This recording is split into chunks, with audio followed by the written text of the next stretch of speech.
Bonjour à tous et bienvenue dans cette nouvelle vidéo qui traitera de la comptabilisation des titres immobilisés. Mais avant tout, si vous souhaitez aller plus loin dans les explications, je vous invite à consulter les différents liens de formation en description de cette vidéo. Et pour ceux qui ne souhaiteraient pas rater mes vidéos sur la comptabilité, la finance et les outils de gestion tels qu'Excel dans le monde de l'entreprise, je vous invite à vous abonner à la chaîne. Voilà tout, passons à ce petit point de cours sur la comptabilisation des titres immobilisés. Tout d'abord, qu'est-ce que c'est ? Les titres immobilisés de l'activité de portefeuille, l'abréviation c'est TIAP, sont des titres dont la détention est purement spéculative. La société possédant ces titres ne recherche pas le contrôle, mais est plutôt intéressée par la plus-value. Ce qui nous change justement des titres classiques où l'on souhaite, dans ce cas-là, obtenir plus de 10% de la possession d'une société. Donc, lorsque l'on acquiert ces titres, ils ont eux-mêmes une vie où il y a différentes étapes dans cette vie. Voyons tout d'abord la première, il s'agit de l'acquisition des titres. La valeur d'entrée de ces titres est le prix d'achat que l'on enregistre dans le compte 273 titres immobilisés de l'activité de portefeuille. Il peut éventuellement y avoir des frais sur l'achat de ces titres si vous passez notamment par une banque classique. Donc dans ce cas-là, les frais seront comptabilisés via le compte 627 services bancaires et assimilés, là aussi au débit. Enfin, nous créditons le tout du global de la somme via le compte 512 banques très classiquement. Une fois que nous avons pu acquérir ces titres, il peut arriver qu'ils produisent certains revenus. Voyons donc la comptabilisation lorsque ces titres produisent des revenus. Donc les actions ou parts sociales donnent droit à des dividendes suite à l'assemblée, à la décision d'une assemblée générale.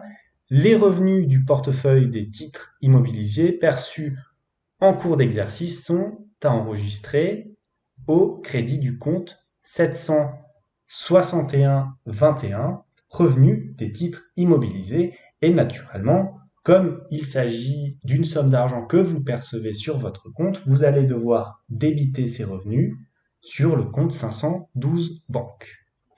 Passons à présent à l'élément le plus compliqué de cette partie de cours. Il s'agira donc des cessions des titres de participation.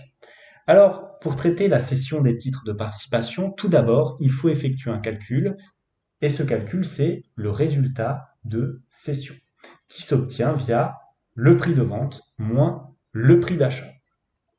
Dans ce cas, il peut y avoir deux situations distinctes.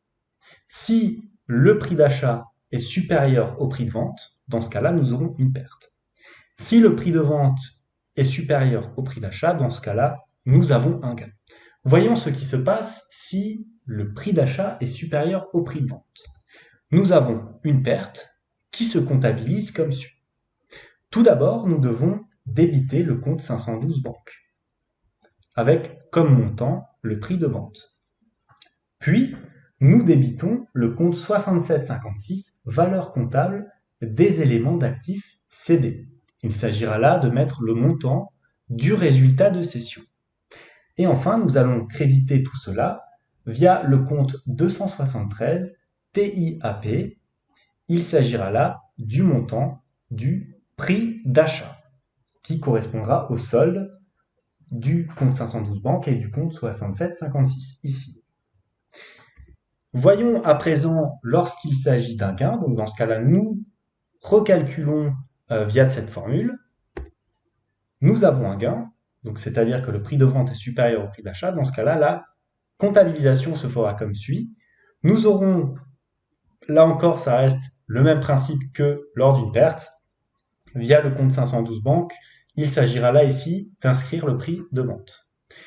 La différence va se produire au niveau de la deuxième ligne d'écriture, puisque cette fois-ci, nous allons utiliser un compte de produit au crédit qui correspondra au résultat de cession. Et comme celui-ci sera positif, il s'agira d'un produit à enregistrer donc au crédit.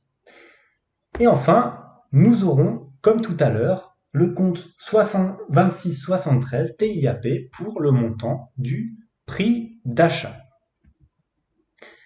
Voyons à présent la comptabilisation des frais de cession.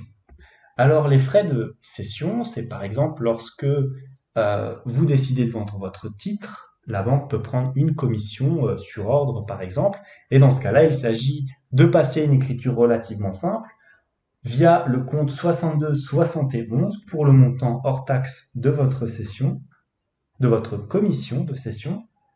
On utilise le compte 44 566 TVA classique pour le montant, vous l'avez compris, de la TVA sur les frais de cession.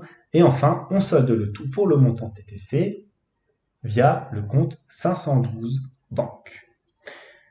Voilà tout pour ce petit point de cours. J'espère qu'il vous sera utile, notamment si vous êtes étudiant ou si vous vous intéressez à la comptabilité en général. En tout cas, moi, je vous dis merci d'avoir vu cette vidéo. N'hésitez pas à la commenter, à la liker si elle vous a plu, à vous abonner à la chaîne. Moi, je vous dis merci et à bientôt pour une nouvelle vidéo.